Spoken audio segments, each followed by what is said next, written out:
I've made some pretty big mistakes after getting my TN visa, and some of which I'm still paying for today. So in this video, I'm going to be breaking down some of those mistakes that I've made, what I've learned from it, and what you can do to not make the same mistakes that I did. So the first mistake that I want to talk about is all about border crossing and travel. It's important to understand every single time you enter the US on the TN visa, you are basically subject to whatever the border agent feels like doing in that particular day, which means that entrance into the US is not guaranteed. So first of all, you always have to carry around your I-7B7 form if you got it. And if you don't know what that looks like, let me get it for you 1 second. So this is the I-797B form. And it's what you get when you apply via USCIS for your TN visa with you. Now, if you didn't do the pre-approval USCIS thing and you applied at the border via port of entry with your TN packet, make sure to bring that with you every single time you travel. I know this sounds like it's a lot of hard work and it's maybe a little bit too much, like you're overdoing it, but I've had issues. Numerous of my friends have had issues where they've gotten grilled. There is no such thing as being too safe. Another point that I want to make when it comes to border crossing and travel in general is that inside the US, you are allowed to travel with your domestic driver's license, but you can't do that if your driver's license does not have real ID, which is coming in May 2025, I'm pretty sure, which is basically is enhanced version of a driver's license. But if you travel with your passport, you should be fine. But just to let you know, if you are traveling with a driver's license currently, you have to make sure that you get the real ID version. Now, another mistake they see a lot of people doing is not applying for a Nexus, number one, and then secondary, after getting your Nexus, is entering with the Nexus incorrectly. So I'll go over the first part.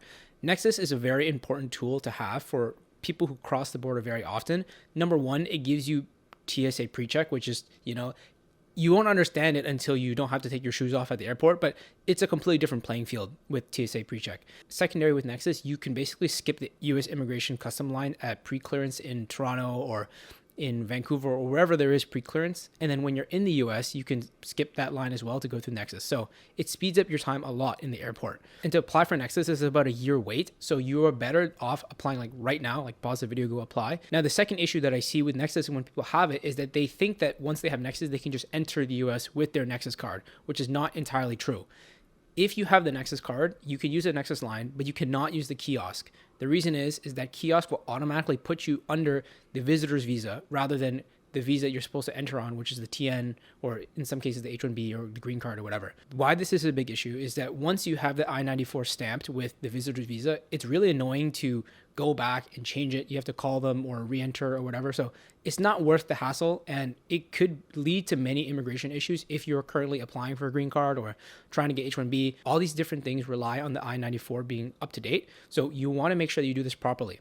Now, you can add your TN, your green card, or your H-1B to your Nexus card, but if you don't have it added to your Nexus card, do not enter with the Nexus via the kiosk. You have to talk to the border agent and say like, hey, I'm on a TN or hey, I'm on H-1B or whatever. Every single time you cross the border, make sure to check the I-94 website to make sure that you entered correctly, just to make sure, and you can clear it up at the border. That's happened to me as well. I entered incorrectly on a visitor's visa, and then I said, hey, like, by the way, I think you made a mistake or I made a mistake or whatever, and they fixed it on the spot, but it would have been very annoying to change it afterwards, as many of my friends have had to do. Now, another big mistake that I have done, and I've seen a lot of other of my friends have done as well, is everything related to money while on the TN. So my biggest mistake in regards to the TN visa and money was not getting a cross-border account to look at my financial situation before leaving Canada and moving to the US.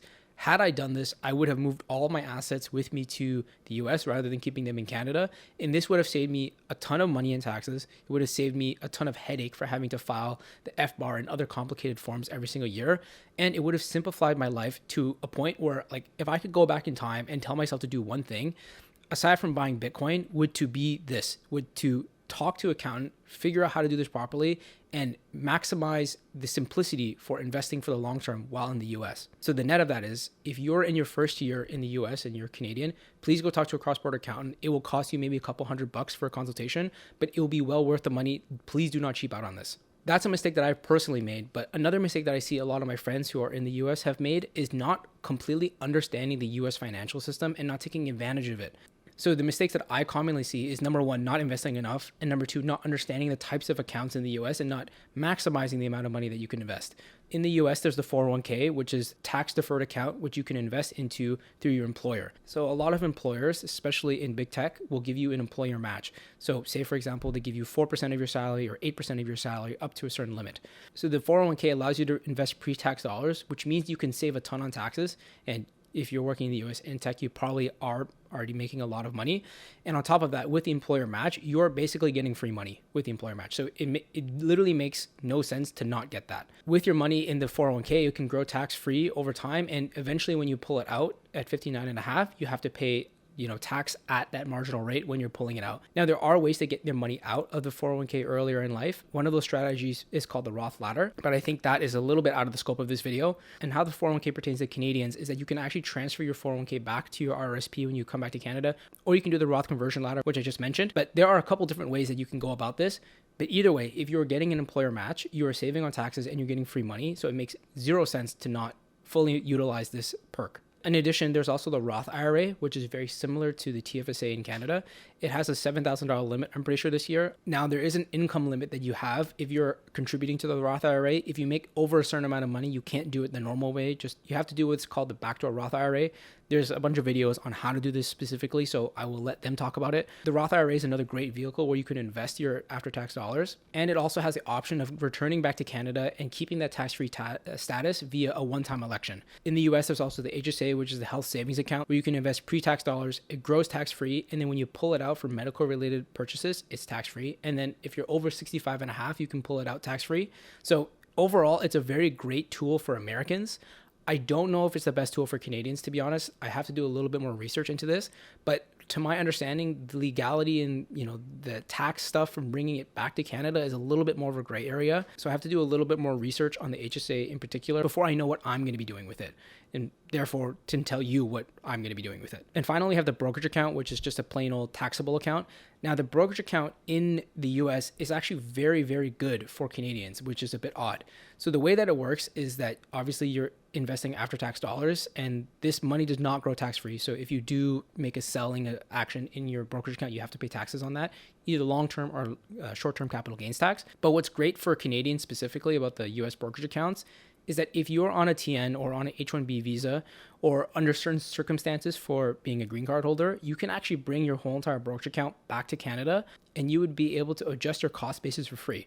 So the way that it works, say for example, I bought $50 worth of a share when I was in the US, and then when I went back to Canada, it's now worth $100 a share. When I return to Canada, Canada only sees the fact that it's now worth $100, and that's where they're going to start tracking your capital gains. On the US side, if you're H-1B holder, or TN visa holder, or certain circumstances for a green card, you do not have to pay exit tax. So it's basically you've gained that $50 worth of gain without actually getting taxed on it, which is really great. Now, this is really only scratching the surface for the types of strategies you can take advantage of while you're living in the US as a Canadian. I do think a longer form video about this would make a lot of sense. So let me know in the comments if you think that'd be a good idea, and I'll make sure to work on that in the future. Now, the third mistake that I see a lot of people doing, and myself have done this as well, is not understanding the goals that you have while you're on the TN visa in the States. Now, I know that a lot of people don't like to think that far ahead. I think maybe too far ahead, and I kind of get wrapped up in the future planning of things and not living in the moment. But in this circumstance with the TN visa, I think it makes a lot of sense to have a little bit of forward thinking and try to plan out your next 5 years in the US. The reason for this is that immigration and all these other things take a lot of time. If you want to get a green card in the US, your best bet is to start now, right? Because it takes a long time. I recently got my green card, and the total time it took me was a little under 3.5 years, but mine was a very fast case. I think on average, it will probably take you longer to get your green card. So believe me when I say it is beneficial for you to start thinking about this and have a plan for what your long-term plan is in the States or in Canada, or if it's in a mix of both. Now, some of this planning has to do if you want to transition from a TN visa to an H-1B visa. In the past, I've said that there's not a lot of benefits for switching to an H-1B visa because, in my opinion, it's a little bit more restrictive. For example, every job that you have to apply to with an H-1B visa has to now sponsor your H-1B visa, whereas with the TN, it's kind of a self-sponsor thing. The company can help you, but at the end of the day, you're the one that's applying at the border, etc. And on top of that, the TN visa doesn't cost much money to the employer beside the lawyers, which they would have to pay for the H-1B anyways. The H-1B visa is a lottery system, and they only give out like 65,000 or something like that a year. So it is a little bit tougher to get the H-1B, and the H-1B only has a 6-year validity, right? So you can get 3 years and then renew for another 3 years, whereas the TN visa is infinitely renewable. So in the past, I have said that, based off of these facts, I think that the TN is better unless you are trying to get your green card. But the added benefit of the H-1B is that it is a more clear path to getting a green card. So like I said, I do have my green card. I went from a TN to a green card. But as I've been in the immigration scene for longer, like looking around, the H-1B is strictly better if we're talking about going from some status to a green card because of the dual intent. And with the fact that you can also transition back to a TN after you have an H-1B, I don't really think that there is any benefit for not applying for your H-1B. Of course, you don't have to accept it if you go to the lottery and you get it, but it makes sense to at least explore that option. And to be clear, there is no right answer here. Like, immigration is very, very complicated. And the only thing that you can really do is learn more about the different options that you have so you can make the best decision for your personal situation. No one's immigration story or like life is going to be exactly the same. So whatever worked for me might not necessarily work for you. Do with that what you will. Just make sure to be educated and have a longer term plan about what you want out of your time in the US. So I don't know if that actually confused you more or if it was helpful at all, but hopefully you can kind of understand how complicated this topic is. Maybe start to do some research and think about what you want from your TN visa or what you want from your time in the US. Another thing that a lot of people on the TN do not do enough of is having an emergency fund. Things are pretty crazy right now, both in the job market sense and also current world events. So it's important to have a safety net that you can fall back to if things get really bad, right? Like if you have to leave the country, you have to break your lease, having an emergency fund that is large, and on top of that, understanding your options and understanding what your next steps are is going to be huge. You'd rather kind of sit down, figure it out now while things are good, rather than scrambling to figure everything out within 60 days of getting laid off or whatever else could happen. And I'm not saying this to try to fearmonger and make things worse than it really is. I think in reality, for most people, things are going just normally, but it's important to remember that if you're on a TN visa, you are not permanently in the US. This is a temporary visa. So you have to act like it is a temporary visa and have those safety rails and those precautions in place. Me personally, I have around 6 months of living expenses fully saved, not touched. So if anything goes bad, I can rely on those funds. Luckily now I have my green card, so I wouldn't have to leave the US right away. But even so, I might probably just, go home for a little bit to save some money.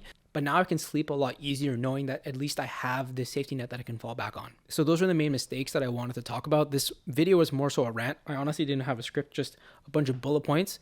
So hopefully it was helpful for you.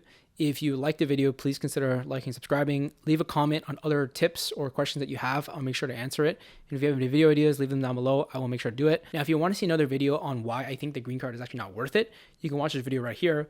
Or if you want to see me counter that argument and say why the green card is actually worth getting, you can watch the video right here.